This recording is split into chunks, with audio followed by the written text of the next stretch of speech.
তো সমস্ত জ্যাম ট্যাম কেটে আয়া পড়ছি পুরো।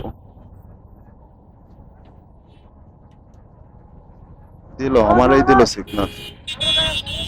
না রে সাতার মাথা সিগনালের মারে বাবা, একটাই সিগনাল ছাড়ে, একটা সিগনাল আটকায়। মানে জাস্ট 15 সেকেন্ড হয় নাই সিগনাল ছাড়ছে, একটাই আটকায় একটাই ছাড়ে। তো এইভাবে কেমনে? এরপরে পিছন থেকে একজন সিগনাল করতেছে যে যাও যাও যাও, আর সামনে থেকে আরেকজন সিগনাল আটকাই দিয়ে বসে রয়েছে। এই কারণে আর কি চলে আসলাম। মেট্রো রেল যাইতেছে, কিন্তু মেট্রো রেলের ভিডিও তো নেওয়া পসিবল না।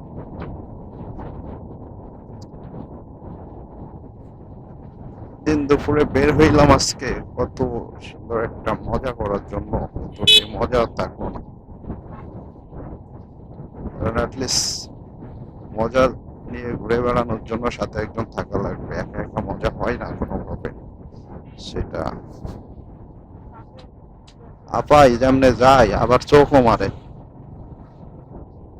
ও মেট্রো রেল, যদি এখনো কোনোদিন উঠি নাই, কারণ প্রয়োজন বোধ পড়ে নাই যে মেট্রো রেলে উঠবো, তবে উঠা উচিত আর কি, দেশের একটা সম্পদ।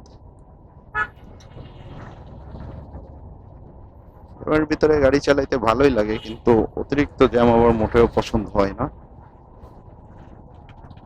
আর আজকে কি অতিরিক্ত জ্যাম আছে কি আছে না সেটা তো বুঝতেছি না। পানি দেখে পুরো পানি পিপাসা লাগছে, মনে হইতেছে যে পানি চা খাইতে পারতাম, একটা আবার হারাই গেছে এই জায়গায়।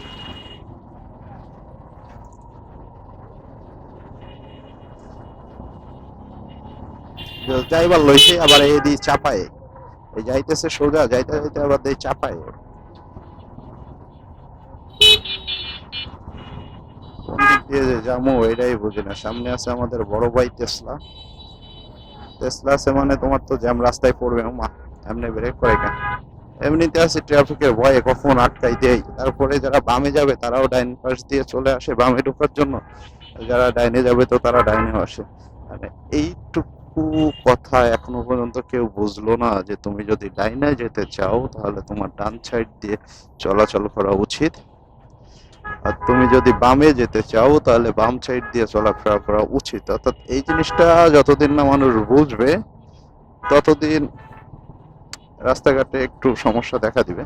যেমন এক একজনের মতিগতি তো বলা যায় না, এক এক রকম। অনেকে অনেক কিছু করতেছে, অনেকে অনেক কিছু করে না, এমন আর কি।